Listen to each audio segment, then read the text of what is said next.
करेंगे एक new topic जिसका नाम है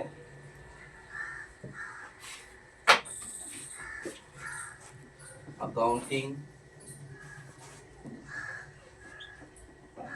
for non profit oriented organisations. कोई कोई इसको एनटीओ भी बोलता है, कोई कोई इसको एनपीओ भी बोलता है। NPO means non profit oriented organisations, NTO means non trading organisations. जो भी हो कॉन्सेप्ट से देखो, ऐसा कुछ बिजनेस होता है जिसे हम प्रॉपरली बिजनेस नहीं कह सकते, वो लोग एक्चुअली सर्विस देने के लिए यहाँ पे आता है, सर्विस प्रोवाइड करने के लिए आता है। जैसे क्लब, लाइब्रेरीज, ठीक है ना, स्कूल, ठीक है, सर्विस ओरिएंटेड इंडस्ट्रीज, ये लोग आपको सर्विस देता है। लेकिन देखो, सर्विस तो फ्री ऑफ कॉस्ट तो होता नहीं है, कोई भी सर्विस फ्री ऑफ कॉस्ट थोड़ी ना होता है, सिर्फ सरकारी सर्विस छोड़ के। तो आपको उसके लिए पेमेंट करना पड़ता है, कुछ पैसा आपको देना पड़ता है, मतलब ये पेड सर्विस है। तो खास करके हम एक क्लब के बारे में ले लेते हैं, बात करते हैं, क्योंकि क्लब का ही एग्जाम्पल, क्लब का ही क्वेश्चन आता है आप लोगों को। तो मान लेते हैं हम एक क्लब के बारे में बात कर रहे हैं, वो क्लब नहीं छोटा मोटा जहाँ पे वो सुबह सुबह जो है कैरम पीटा जाता है, फुटबॉल खेला जाता है, शाम को कैरम पीटा जाता है, ताश खेला जाता है, वो वाला क्लब नहीं। क्लब में जो बड़ा साइज का जो क्लब होता है, जैसे आज रोटरी क्लब हो गया, लॉयंस क्लब हो गया, ठीक है, बंगाल क्लब हो गया, कलकत्ता क्लब हो गया, ये सब बड़ा बड़ा नाम है ये सब। तो आज मान लो कि मैं एक क्लब को रन कर रहा हूँ, जिस क्लब का नाम है एबीसी एसोसिएशन, जिसमें आप सब लोग मेंबर्स हो। तो सबसे पहले आप तो पैसा दे के मेंबरशिप लोगे, साल का एक फिक्स्ड अमाउंट होगा, तो आपको इतना पैसा देना है मेंबरशिप में। या तो आप साल के बेसिस में दोगे या तो आप मंथली बेसिस में दोगे, जो भी होगा। तो आप एक मेंबरशिप कंट्रीब्यूट करोगे, कुछ नया मेंबर हर साल आएगा, वो भी मेंबरशिप देगा। साल में एक बार हम आप लोगों के लिए स्पोर्ट्स अरेंज करेंगे, जिस स्पोर्ट्स के लिए आपको स्पोर्ट, तो ये जो भी पैसा है वो आप लोग मुझे दोगे, ठीक है। तो क्लब के पास आप लोगों से पैसा आएगा, क्या क्या सोर्सेस में आएगा? In form of membership fees, in form of entrance fees, जब पहली बार आप ज्वाइन करोगे तो आप एंट्रेंस फीस दोगे, उसके बाद हर साल आप अपना सब्सक्रिप्शन या मेंबरशिप फीस दोगे। उसके बाद अगर मान लो कि मैं कोई फंक्शन अरेंज करता हूँ, कोई पिकनिक अरेंज करता हूँ, कोई स्पोर्ट्स अरेंज करता हूँ, उसके लिए भी आप लोग मुझे एक कंट्रीब्यूशन दोगे। तो इस सारा का सारा मुझे रिसीव्ड होगा पैसा। कभी कभी क्लब को गवर्नमेंट से भी सब्सिडीज मिलता है, डोनेशंस मिलता है। तो हम क्लब के पास, क्लब जो है गवर्नमेंट के पास जाएगा कि भाई हम लोग एक क्लब को रन कर रहा है जिसका काम है कुछ सोशल वर्किंग करना है, आप लोग इसमें कुछ सब्सिडी या डोनेशन दे दीजिए, तो गवर्नमेंट से भी मुझे मिल सकता है।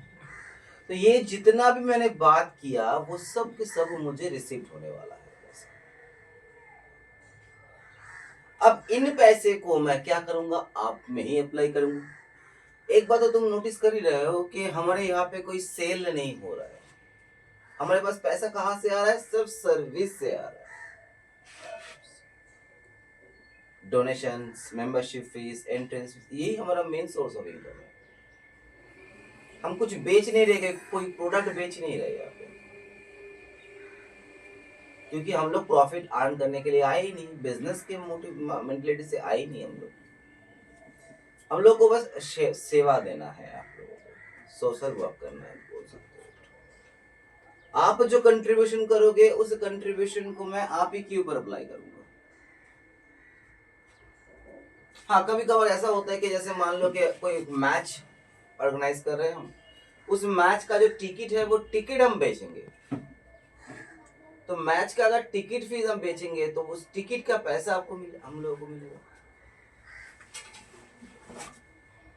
लेकिन वो नॉर्मल सेल नहीं हुआ क्योंकि वो हमारे लिए गुड्स नहीं है, प्रोडक्ट नहीं है।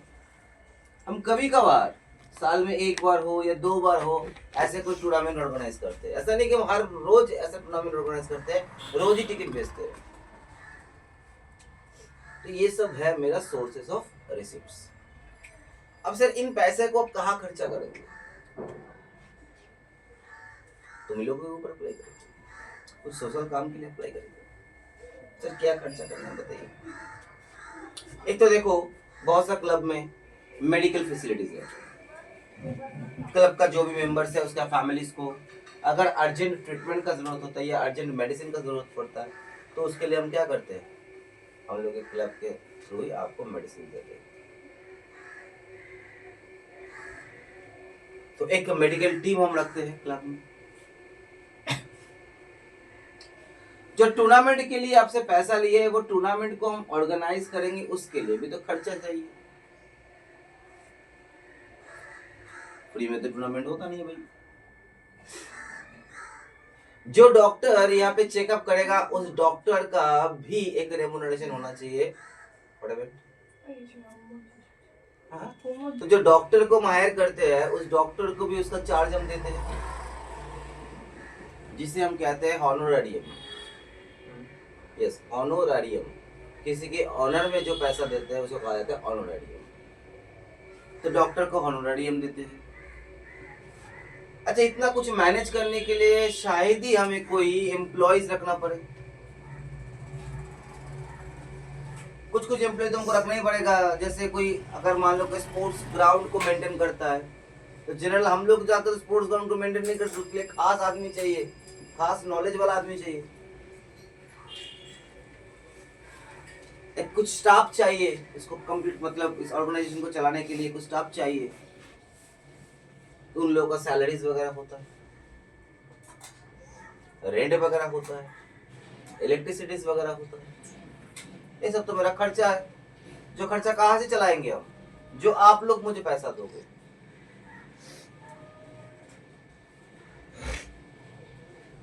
समझा मेरा बात? तो यही है मेरा एक्टिविटीज। आप लोगों से पैसा लेंगे और आप ही में अप्लाई करेंगे। लेकिन हर चीज का एक ज्यादा या कम कम बात आ जाता है। जैसे हमने ज्यादा रिसीव किया लेकिन कम अप्लाई किया, ऐसा हो ही सकता है। हमने रिसीव आपसे ज्यादा किए लेकिन अप्लाई कम किए, उस केस में हमारा सरप्लस रह जाता है, प्रॉफिट रह जाता है। अब इसको हम प्रॉफिट तो नहीं कह सकते क्योंकि ये नॉन प्रॉफिट है। तो प्रॉफिट वाला वर्ड इन लोगों के लिए हराम है। प्रॉफिट वाला वर्ड तो ये इस्तेमाल नहीं कर सकते। तो अगर इसके पास कुछ एक्सेस रहता है इनकम, उसे हम कहेंगे सरप्लस। और अगर उल्टा होता है, मतलब उसका अर्निंग कम हुआ है लेकिन एक्सपेंसेस ज्यादा हुआ है, उस केस में हम उसको कहेंगे डेफिसिट। तो सरप्लस या तो डेफिसिट। ठीक, जैसे हम लोग प्रॉफिट एंड लॉस अकाउंट बना देते हैं और बैलेंस शीट बना देते हैं, यहां पर भी वही चीज बनाएंगे। प्रॉफिट एंड लॉस बनाएंगे और बैलेंस शीट बनाएंगे। लेकिन प्रॉफिट तो सर इस केस में हम यूज नहीं कर सकते और बैलेंस शीट बनाएंगे। लेकिन प्रॉफिट तो सर इस केस में हम यूज नहीं कर सकते क्योंकि लोग तो प्रॉफिट नहीं अर्न करना है। बिल्कुल सही बात है। तो प्रॉफिट एंड लॉस के रिप्लेसमेंट हो जाएगा इनकम एंड एक्सपेंडिचर अकाउंट। मतलब कॉन्सेप्ट मेरा वही रहेगा कि हमें प्रॉफिट एंड लॉस अकाउंट बनाना है लेकिन लिखेंगे इनकम एक्सपेंडिचर, बिकॉज ये लोग प्रॉफिट में इन्वॉल्व नहीं होते। समझा पाया मैंने बात को? तो जनरली इस तरह का ऑर्गेनाइजेशन क्या क्या अपने हाथ में रखता है, क्या क्या मेंटेन करता है। एक तो बेटा कैश बुक मेंटेन करता है, क्योंकि कैश का ट्रांजैक्शन इन लोगों का बहुत सा होता है। कैश आना और कैश जाना। कैश कहाँ से आएगा? स्टार्टिंग में मैंने बता दिया कि इन जगह से आप मेरे पास कैश आएगा। आप लोग जो मेंबर्स मुझे सब्सक्रिप्शन दोगे वहां से कैश आएगा। जब पहला बार आप एंट्री लोगे, एंट्रेंस फीस दोगे, टूर्नामेंट फीस दोगे, दोगे, फंक्शन फीस दोगे, गवर्नमेंट से डोनेशंस मिलता है, ये सारा का सारा जो है हमारे लिए रिसीप्ट्स है। और इस पैसे को हम कहाँ कहाँ खर्चा कर रहे हैं, कहाँ कहाँ स्पेंड कर रहे हैं, नॉट खर्चा, स्पेंड कर रहे हैं, कहाँ कुछ खर्चे में स्पेंड कर रहे हैं, कुछ एसेट खरीदने में स्पेंड कर रहे हैं, यानी कि हमें एक कैश बुक मेंटेन करना है। तो जनरली यहाँ पे इस तरह का ऑर्गेनाइजेशन एक मेंटेन करता है, नंबर 1 कैश बुक, जिसे हम कहते हैं रिसीप्ट्स एंड पेमेंट अकाउंट, ठीक है। दूसरा मेंटेन होता है प्रॉफिट एंड लॉस, जिसको हम लोग कहते हैं इनकम एंड एक्सपेंडिचर अकाउंट। और तीसरा बैलेंस शीट। तो ये 3 आइटम्स को जो है मेंटेन करता है कौन, ये क्लब, ये लाइब्रेरीज, हॉस्पिटल, चैरिटेबल ट्रस्ट, मतलब NGO, non profit oriented organisations. तो सर हमें इस चैप्टर में करना क्या है, ये तो आपने बता दिया कि ओवरऑली क्या होता है, असल दुनिया में क्या होता है। अब हमें क्या करना है, आपको बेटा कुछ नहीं करना है, आपके पास एक रिसीप्ट पेमेंट दिया रहेगा, ठीक है। आपको सिर्फ ये दोनों आइटम को बनाना है, रिसीप्ट पेमेंट से देख के आपको इनकम एक्सपेंडिचर्स और बैलेंस शीट। सबसे इंपॉर्टेंट गौर करने वाला बात यह है कि रिसीप्ट पेमेंट में क्या आता है, any kind of receipt, any kind of payment, because ये कैश बुक है। अब जब रिसीप्ट आपका हो रहा है, हो सकता है वो करंट ईयर से रिलेटेड हो सकता है वो प्रीवियस ईयर से रिलेटेड हो सकता है वो अपकमिंग ईयर से रिलेटेड हो, कोई भी साल से वो रिलेटेड हो सकता है जो आप रिसीव कर रहे हो। जैसे मेंबरशिप फीस के बाद बोल देते हैं, तुम्हारा मेंबरशिप फीस लास्ट ईयर में ड्यू था 50%, जो तुम पेमेंट कर रहे हो इस साल, मतलब तुम जो पैसा दे रहे हो वो related to the last year, previous year, not for the current year. तुम अपना मेंबरशिप करंट ईयर का करंट ईयर में दे रहे हो, तुम भी वही दे रहे हो।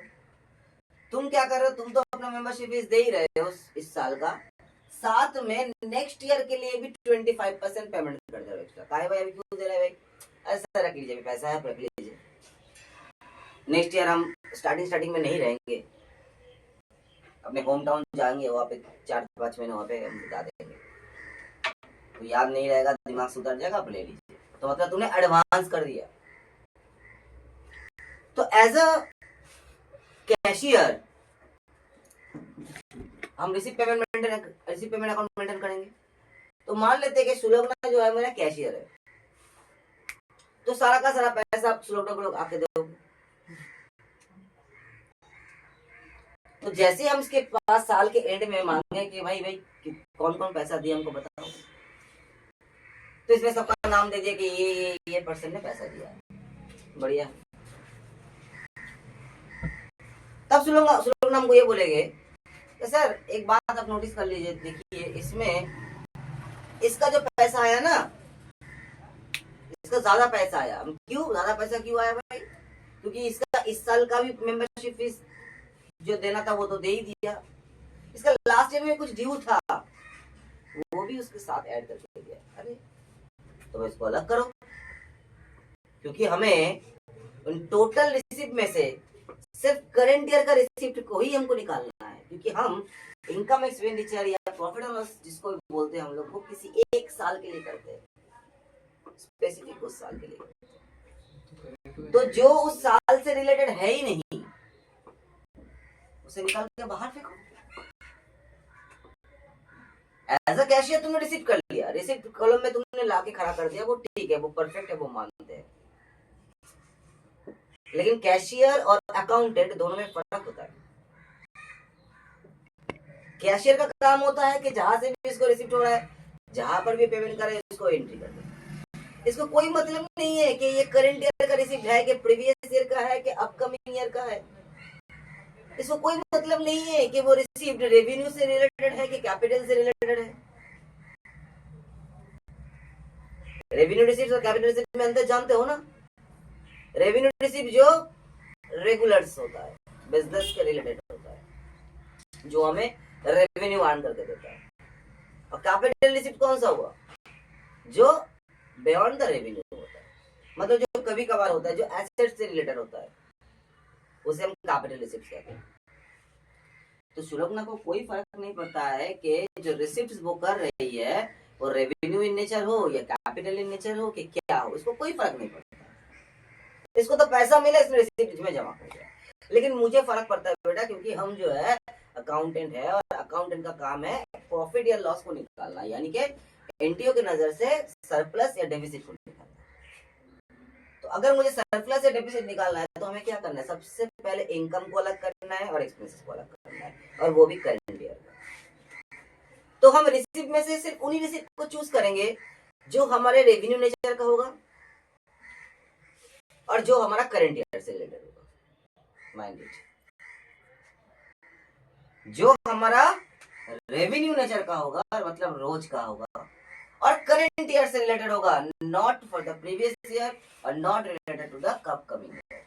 यानी कि मेंबरशिप में से संदीप का जो एडवांस पेमेंट है वो आउट करेंगे, शिवांगी का जो लास्ट ईयर का ड्यू पेमेंट है वो भी आउट करेंगे, क्योंकि ये दोनों ही इस साल से रिलेटेड नहीं है। समझा मैंने बात को? समझा पाया? Very good. ठीक है, वही कहानी करेंगे पेमेंट के साथ। जो पेमेंट्स हो रहा है वो या तो हम रेवेन्यू ग्राउंड में कर रहे हैं या तो कैपिटल ग्राउंड में कर रहे हैं। यानी कि जो सैलरी देना, डॉक्टर का हॉनोरेरियम पेमेंट करना, मेडिसिन में जो खर्चा हो रहा है, ये सब मेरा रोज का यानी कि रेवेन्यू एक्सपेंसेस है। साथ में मैंने एक तो फर्नीचर खरीद लिया। अरे भाई, क्लब के लिए फर्नीचर चाहिए, तो वो भी तो पेमेंट साइड में आ जाएगा। इसने पेमेंट किया, फर्नीचर वाला दुकान को इतना पैसा दिया, सैलरी में इतना पैसा दिया, डॉक्टर को इतना पैसा दिया, मेडिसिन वाले को इतना पैसा दिया। तो हम उसमें से कौन सा वाले को पिक करेंगे? सिर्फ रेवेन्यू वाला को पिक करेंगे? एसेट वाले को क्यों पिक करेंगे? सिर्फ रेवेन्यू के ग्राउंड में जो खर्चा हुआ है सिर्फ उसी खर्चे को ही हम लेंगे, और वो भी करंट ईयर से रिलेटेड होना चाहिए। तो हमारा काम क्या है बेटा? हमारा काम ये है कि जब इनकम एंड एक्सपेंडिचर अकाउंट बनाएंगे उस टाइम हमारे पास एक receipt and payment account given है। सबसे पहले उन रिसिप्ट में से जो जो रेवेन्यू नेचर का होगा और जो जो करंट ईयर से रिलेटेड होगा, सिर्फ उसी रिसिप्ट को हम लेंगे और इनकम साइड में डालेंगे। और ठीक पेमेंट में से जो जो पेमेंट करंट ईयर से रिलेटेड है और रेवेन्यू नेचर का है, सिर्फ उसी पेमेंट को पिक करेंगे। उससे हम अपने इनकम एक्सपेंडिचर अकाउंट बनाएंगे। फिर उसके बाद बैलेंस शीट भी बनाना पड़ेगा, लेकिन हम बैलेंस शीट आज नहीं समझाएंगे क्योंकि ये चैप्टर तुम लोगों के अकॉर्डिंगली थोड़ा सा डिफिकल्ट है। तो एक साथ एक ही दिन में हम सब कुछ एग्जाम्पल पे समझा देंगे तो तुम लोग कैच नहीं कर पाओगे। इसलिए आज केवल हम लोग इनकम एंड एक्सपेंडिचर में ध्यान देंगे। एक एग्जाम्पल लेंगे, बढ़िया से समझेंगे उस एग्जाम्पल को कि हमें कैसे इसको पिक करना है। तो देखो बेटा, पहले मैंने एक सिंपल एग्जाम्पल लिया है जहां पे हमें एक रिसिप्ट पेमेंट दिया जा रहा है। उस रिसिप्ट पेमेंट में हम देख पा रहे हैं कि debit side is related to the receipts, क्योंकि ये कैश बुक है। डेबिट में जितना भी रिसिप्ट होता है वो डेबिट में आता है और जितना भी हम पेमेंट करते हैं वो क्रेडिट में आता है। तो रिसिप्ट साइड जो है वो है डेबिट साइड और जो पेमेंट है वो क्रेडिट साइड। पहले देखो रिसिप्ट में तुम देख पा रहे, सबसे पहले दिया है बैलेंस बीडी, यानी कि कैश का ओपनिंग बैलेंस, जो ना तो हमारे लिए इनकम है, ठीक है ना कोई रिसिप्ट है, वो बस लास्ट ईयर से कैरी फॉरवर्ड हो गया था। तो मतलब बैलेंस बीडी को छोड़ देंगे। उसके बाद देखो उसको छोड़ के हमें 1 2 3 4 5 6 काइंड ऑफ रिसिप्ट्स हुआ है। एक तो सब्सक्रिप्शन रिसिप्ट हुआ है। सब्सक्रिप्शन क्या होता है? चंदा जो मेंबर्स लोग देता है एवरी ईयर। फिर इन्वेस्टमेंट्स, तो देखो इन्वेस्टमेंट हमारे लिए क्या है बेटा? वो तो हमारे लिए एसेट्स है। जब हम इन्वेस्ट करते हैं तो हम एसेट में इन्वेस्ट करते हैं, लेकिन उस एसेट का भी तो कभी ना कभी मैच्योरिटी डेट आता ही होगा। जिस दिन वो इन्वेस्टमेंट मैच्योर हो जाएगा तो वही एक इन्वेस्टमेंट जो है वो मैच्योर हुआ है और वो रिसिप्ट साइड में आ गया। तो इन्वेस्टमेंट से जो पैसा आ रहा है क्या वो मेरा रेगुलर नेचर का है या कैपिटल नेचर का? रेगुलर नेचर है ना कैपिटल नेचर है? रेगुलर माने रोज तुम इन्वेस्ट करोगे, रोज तुम्हारा इन्वेस्टमेंट मैच्योर करेगा, कैपिटल नेचर का, रेगुलर का नहीं है। उसके बाद सेल ऑफ फर्नीचर, ये भी कैपिटल रिसिप्ट्स हो गया, क्योंकि फर्नीचर भी तो हमारे लिए एसेट्स है। So this kind of receipts are related with the assets, so ये कैपिटल नेचर का हो गया। उसके बाद देखो सेल ऑफ न्यूज़पेपर है। देखो सेल ऑफ न्यूज़पेपर, न्यूज़पेपर तो मेरे लिए कोई एसेट नहीं हो सकता, वो मेरा रोज का एक्सपेंसेस है, इकट्ठा होता है, इसको हम बेच देते हैं कबाड़ी वाले को, तो उसे हम लोग जनरली कैपिटल नहीं मानते। कि न्यूज़पेपर परचेज करना भी तो हमारा रेगुलर में आता है, रेवेन्यू में आता है, ठीक है। उसके बाद आता है देखो एंट्रेंस फीस। एंट्रेंस फीस को लेके थोड़ा सा कंट्रोवर्सी है। कोई कोई टीचर बोलता है कि एंट्रेंस फीस साल में एक ही पहला बार दिया जाता है लाइफ में, क्योंकि आप एंट्री करोगे एक ही बार, बार बार तो एवरी साल तुम एंट्री नहीं करोगे, एक बार एंट्रेंस फीस दोगे, उसके बाद से हर साल आप सब्सक्रिप्शन दोगे। तो क्या एंट्रेंस फीस को कैपिटल में रखा जाए या रेवेन्यू में रखा जाए? तो कोई कोई टीचर्स को सिखाता है कि मैं इसको आप कैपिटल में लेके चला जाओ, क्योंकि एंट्रेंस फीस कैपिटल नेचर का हुआ, एक ही बार दोगे लाइफ में।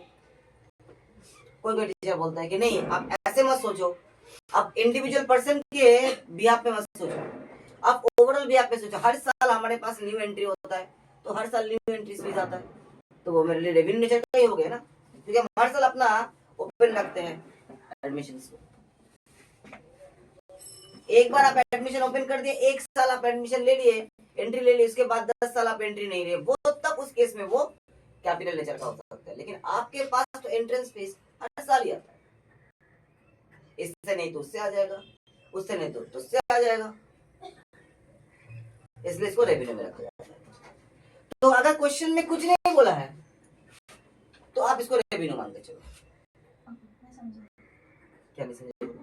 मेरा ये पॉइंट है कि आपने बोला कि कुछ कुछ टीचर्स बोलते हैं कैपिटल में रखने के लिए, कैपिटल में इसलिए बिकॉज उनका कहना है कि एक ही बार में रिसीव होगा, बट देन अभी फिर आपने बोला कि रेवेन्यू में रखना है। तो अगर हम तुम्हारे अकॉर्डिंगली सोचते हैं हाँ कि एक स्टूडेंट तो एक ही बार एडमिशन फीस देगा, हाँ, अगर स्कूल के हिसाब से जाते हैं तो तुमने अपने लाइफ में एक ही बार एडमिशन फीस दी, तो उस नेचर में स्कूल के लिए वो अमाउंट कैपिटल नेचर हो गया। लेकिन अगर स्टूडेंट स्कूल ऐसा सोचता है कि हम सिर्फ अध्याय को क्यों पकड़े, सिर्फ एक स्टूडेंट को इंडिविजुअली क्यों पकड़े, हाँ एक स्टूडेंट लाइफ में एक बार एडमिशन फीस देगा, लेकिन एडमिशन तो हमारा हर साल होता है। आज अध्याय ने क्लास 2 में एडमिशन लिया, नेक्स्ट ईयर उसका बहन शायद लेगी, तीसरी ईयर उसका भाई शायद लेगा। अच्छा, तो हर साल हो रहा है? हाँ, हर साल हो रहा है एडमिशन हर साल ओपन है, हर साल आ रहा है स्टूडेंट से फीस एडमिशन के हिसाब से, इसलिए उसको रेवेन्यू में रख दे कि वहाँ नहीं, हम लोग को रेगुलर है, क्योंकि एडमिशन तो हर साल ही होता है। हाँ, अगर हम लोग स्टूडेंट के प्रोस्पेक्टिव से देखते हैं तो उस केस में वो कैपिटल नेचर का हो जाता है। हम लोग ऐसे क्यों देख रहे हैं? तो अगर क्वेश्चन में बोला नहीं गया तो एंट्रेंस फीस को आप लोग सिंपली रेवेन्यू मान के चलो, ठीक है। उसके बाद क्या है, देखो लाइफ मेंबरशिप फीस। हाँ, लाइफ मेंबरशिप फीस क्या होता है? ये कोई मेंबर दे देता है पैसा लाइफ टाइम के, उसको देना नहीं पड़ेगा, पूरा लाइफ टाइम का एक साथ वो फीस पेमेंट कर देता है। जैसे हर साल मान लो कि 1000 रुपया तुम लोग का मेंबरशिप फीस है, तो कोई बोला है कि भाई हम एक साथ 20,000 रुपया दे देते हैं, 20 साल के लाइफ टाइम हमारा मेंबरशिप फीस अब देना नहीं पड़ेगा, एक ही बार में देगा। अगर मान लो कि किसी का मेंबरशिप फीस है, सब्सक्रिप्शन है 1000 रुपीज, मंथली होता नहीं है, ईयरली होता है, तो एनुअल सब्सक्रिप्शन है, मान लो तुम्हारा 1000 रुपीज, तो तुमने एक ही बार में 20,000 रुपीज पे कर दिया, तो बोलेगा भाई 20 साल तक हम निश्चिंत हो गए, आपको पे नहीं करना पड़ेगा, अब 20 साल का आप मुझे मेंबरशिप कोटा दे दीजिए। तो ये हो गया लाइफ टाइम फीस। तो देखो ये हर किसी से नहीं मिलता है, किसी स्पेसिफिक कुछ पर्सन से मिलता है, तो उसको हम रेवेन्यू कंसीडर नहीं कर सकते, इसको हमेशा मुझे कैपिटल ही कंसीडर करना पड़ेगा। अगर क्वेश्चन में कुछ नहीं बोला गया है तो इसको आपको कैपिटल कंसीडर करके चलना है। ठीक है, उसके बाद एक और चीज आता है, जैसे डोनेशन आता है। ठीक है, मान लो यहाँ पे एक तो डोनेशन आया हुआ है, 10,000 का डोनेशन आया है, तो ये फिगर बढ़ जाएगा, ये 1,08,400 हो जाएगा, और यहाँ पे ये 44,000। तो ये डोनेशन आता है। अगर सिर्फ डोनेशन दो टाइप्स का होता है, एक जनरल डोनेशन होता है, एक स्पेसिफिक डोनेशन होता है। जनरल डोनेशन क्या हुआ, जैसे आज मान लो कि हम लोग कोई मंदिर में जाते हैं, कोई गिरजा में जाते हैं, कोई चर्च में जाते हैं, तो हम लोग क्या करते हैं, चलो भाई वहाँ पे डोनेट करते हैं, 100 रुपया, 200 रुपया, 500 रुपया, जो भी हम लोग का कैपेबिलिटी होती है हम डोनेट कर देते हैं। तो वो लोग क्या करते हैं, उस डोनेशन को कहीं पे भी यूज कर सकते हैं। जैसे मान लो कि कोई चैरिटेबल हाउस में हम जाते हैं, जैसे मदर टेरेसा का चैरिटेबल हाउस, वहां पे गए हम 1000 रुपये डोनेट, तो वो 1000 रुपये से क्या करेगा बोलो, बच्चे लोग के पीछे खर्चा करेगा, हो सकता है उससे चाल खरीदे, हो सकता है उससे बुक्स खरीदे, हो सकता है उससे दीवार का पेंटिंग करवाए, हो सकता है बाथरूम का नल ठीक करवाए, हो सकता है कोई एसेट खरीद ले, मतलब उसे कोई भी पर्पस के लिए यूज कर सकते हैं, क्योंकि वो जनरल डोनेशन है। लेकिन अगर मान के चलो मैं जाके कोई स्पेसिफिक डोनेशन करता हूँ, जैसे कोई हॉस्पिटल में चला गया और मैंने कहा कि भाई चलो हम इसके लिए, इस हॉस्पिटल के लिए एक तो बेड प्रोवाइड करेंगे, तो हॉस्पिटल वाले को उस पैसे से बेड ही खरीदना है, वो उससे बादाम नहीं खरीद सकता है, क्योंकि मैंने बेड के लिए पैसा दिया है।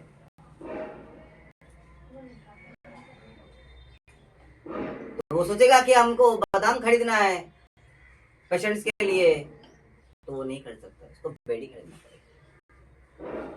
समझा पाया मैंने बात को?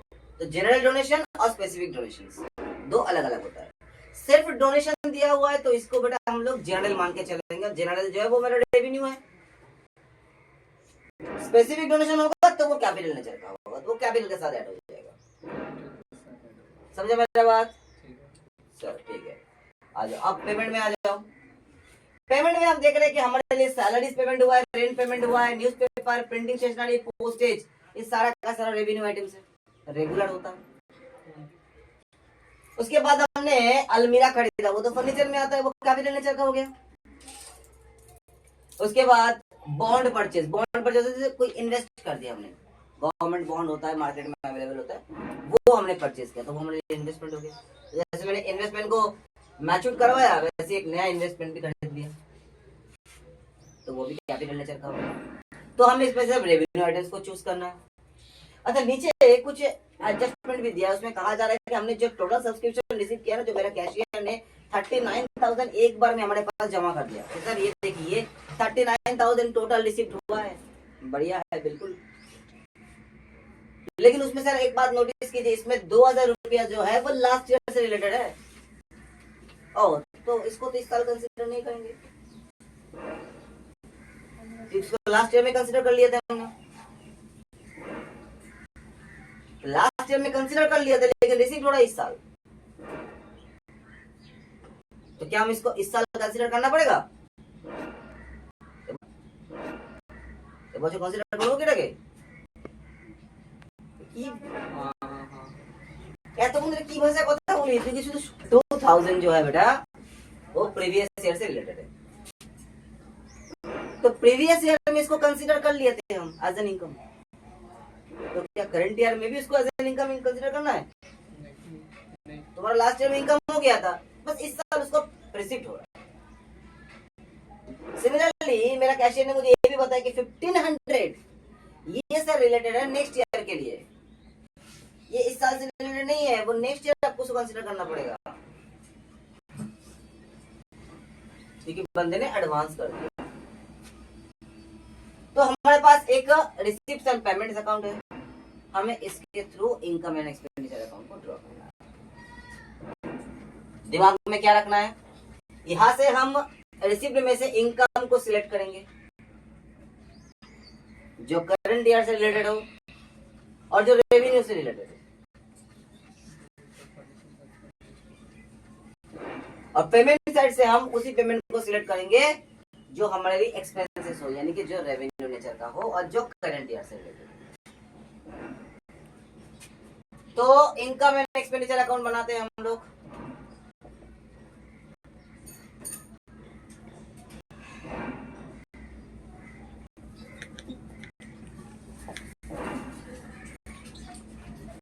ठीक है, मतलब ये प्रॉफिट एंड लॉस हो गया। Credit side is related to income side, debit side is related to the expenses side. मतलब यहां से जो भी इनकम्स को हम लेंगे वो हम क्रेडिट में लिखेंगे और जो भी एक्सपेंसेस को लेंगे उसे हम डेबिट में लिखेंगे। क्लियर? सब लोग जोर से बोलिए। हाँ। तो फर्स्ट हमारा आइटम है टू बैलेंस बीडी। क्या ये हमारे लिए इनकम है? ये कैश का ही लास्ट ईयर का बैलेंस है, तो इसको लेंगे। उसके बाद है सब्सक्रिप्शन, बिल्कुल लेंगे क्योंकि ये हमारे लिए इनकम है। बाय सब्सक्रिप्शन, लेकिन इसको इनर कॉलम में लिखेंगे। आज यहाँ पे इनर आउटर तो किए नहीं हम, इसको अंदर की तरफ लिखेंगे क्योंकि इसके साथ एडजस्टमेंट्स है। ठीक है बेटा। उसके बाद थर्ड आइटम क्या है? इन्वेस्टमेंट सेल हो रहा है, क्या इसको लाना है? लाना है इन्वेस्टमेंट को। इन्वेस्टमेंट नेचर में क्या है? रेवेन्यू है कि कैपिटल है? एसेट्स है। तो अगर इसको सेल करते हैं, इसका मैच्योर करते हैं, तो वो हमारे इनकम में आना नहीं चाहिए क्योंकि हमारे लिए वो रेगुलर नहीं है। सेल ऑफ फर्नीचर, क्या इसे लाना है? नहीं, इसको भी नहीं लाना। सेल ऑफ एनपी यानी कि न्यूज़पेपर, इसको लाना है? हाँ लाना है क्योंकि न्यूज़पेपर जो परचेस करते हैं वो हमारे लिए रेगुलर होता है और उसी को हम रद्दी के भाव में बेचते हैं तो हमारे लिए रेगुलर रेवेन्यू होगा। तो बाय सेल ऑफ न्यूज़पेपर 400 रुपया आउटर में लिख देते हैं। ठीक है। उसके बाद क्या है? Entrance fees. कुछ नहीं बोला गया है तो एंट्रेंस फीस को हमें इनकम मान के चलना है। By entrance fees 1000 rupees. उसके बाद बेटा लाइव मेंबरशिप फीस, क्या ये आता है? नहीं सर, ये नहीं आता। उसके बाद क्या? देखो डोनेशन दिया हुआ है, अगर ये जनरल डोनेशन हुआ तो हमारे लिए इनकम है, अगर स्पेसिफिक डोनेशन है तो वो हमारे लिए कैपिटल है। कैसे पता चलेगा? बोला रहेगा specific donation, donation for building, that means donation for charity purpose, that means specific. ना मेडिसिन पर्पस ना, सॉरी वो जनरल हो जाएगा क्योंकि मेडिसिन हमारे लिए जनरल है। कुछ नहीं बोला गया है तो वो हमारे लिए जनरल है। तो बाय डोनेशन अमाउंट 10,000। तो देखो यहां से हमने पिक कर लिया और कुछ नहीं बचा। अब पेमेंट साइड से हम पिक करेंगे। पहला है सैलरीज, लेंगे सर? बिल्कुल लेंगे क्योंकि हमारे लिए एक्सपेंसेस है। तो सैलरीज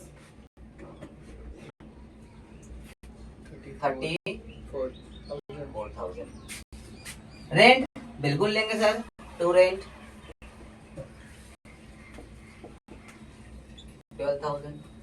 न्यूज़पेपर बिल्कुल लेंगे सर क्योंकि एक्सपेंसेस है, तो न्यूज़पेपर 1,000। सर प्रिंटिंग चार्ज लेना है? बिल्कुल लेना है एक्सपेंसेस है तो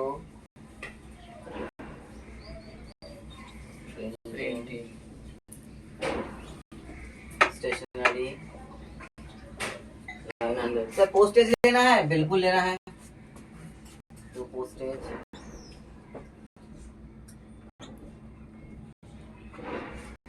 1300। सर अलमीरा लेना है? नहीं, अलमीरा लेना नहीं। अच्छा जो लेना नहीं तो क्रॉस कर देते ना, यहाँ पर भी हम क्रॉस ही कर देते हैं। इन्वेस्टमेंट नहीं लेना है, सेल ऑफ फर्नीचर नहीं लेना है, ओपनिंग बैलेंस को नहीं लेना है, लाइफ मेंबरशिप। और यहाँ पे मुझे अलमारी को ले लेना है क्योंकि वो एसेट्स है। सर बॉन्ड परचेज कर रहे हैं, बॉन्ड क्या होता है? बॉन्ड एक इन्वेस्टमेंट होता है, क्या उसको भी लेना है? बिल्कुल नहीं लेना है। सर ये बैलेंस शीट लेना है, बैलेंस शीट को लिए थे नहीं, तो कहाँ है बोल रहे हो लेना है कि नहीं पूछ रहे? सर आप नहीं पूछे, हम लोग नहीं पूछे। ठीक है। अच्छा उसके बाद सब्सक्रिप्शन में क्या बेटा, इसमें दो आइटम है। देखो ये दो जो है वो दो करंट ईयर से रिलेटेड नहीं है, एक तो लास्ट ईयर से रिलेटेड है और कमिंग ईयर से रिलेटेड है। तो आग बंद करके जो भी करंट ईयर से रिलेटेड नहीं होता है उसको करंट ईयर से हटा दो भाई, आग बंद करके। तो करंट ईयर से रिलेटेड नहीं होता ऐसा कौन सा आइटम है जो लास्ट ईयर से रिलेटेड होता है और जो नेक्स्ट ईयर से रिलेटेड होता है? सर वही दो आइटम है जो करंट ईयर से रिलेटेड नहीं होता है, हटा दो, आग बंद करके, सोचो ही मत। तो ये 2000 जो है वो लास्ट ईयर का ड्यू था, तो इसको हम क्या कहेंगे? ओपनिंग आउटस्टैंडिंग कहेंगे या ओपनिंग एक्रूड कहेंगे, क्योंकि वो लास्ट ईयर से रिलेटेड है इसलिए वो ओपनिंग में आ गया। और जो 1500 रुपया है वो एडवांस है, नेक्स्ट ईयर से रिलेटेड है, मतलब ये क्लोजिंग प्री रिसीव्ड हो गया। समझे? बोलते मेरी चीज 2000 रुपीज को हम क्या कहेंगे? आउटस्टैंडिंग, लेकिन इस related to the last year due था, यानी कि वो ओपनिंग आउटस्टैंडिंग हो गया। और जो 1500 रुपीज है वो हमारे लिए एडवांस रिसीव्ड है, जिसको हम कहेंगे pre received for next year, यानी कि वो क्लोजिंग प्री रिसीव्ड। ठीक है, तो इस सब्सक्रिप्शन से हम लेस करेंगे ओपनिंग अक्रूड और लेस करेंगे closing pre received. Opening accrued कितना है? 2000 और 1500 हो गया क्लोजिंग प्री रिसीव्ड। ठीक है, तो टोटल रिसीव्ड कितना हुआ? 35,500 फॉर करंट ईयर। ओके बच्चा, अब हम इसका टोटल करते हैं। टोटल करके अगर हमारा इनकम साइड एक्सपेंस साइड से ग्रेटर होता है तो हम उसको सरप्लस कहेंगे, और अगर हमारा एक्सपेंसेस साइड ग्रेटर हुआ उसको डेफिसिट कहेंगे। तो चलो टोटल करते हैं। यहाँ पे 10, 11, 14, 11, 11,400 हुआ, 11,400, 35,500, 46,900, टोटल में आता है 46,900।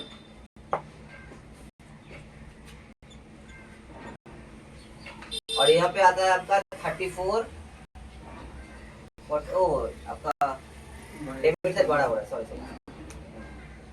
डेबिट साइड में आता है आपका 36,000, 34,000, 12,000, 1,000, 1,900 और 1,300, 50,200। टोटल आता है 50,200। दोनों का टोटल हो गया 50,200 बाय डेफिसिट्स 30।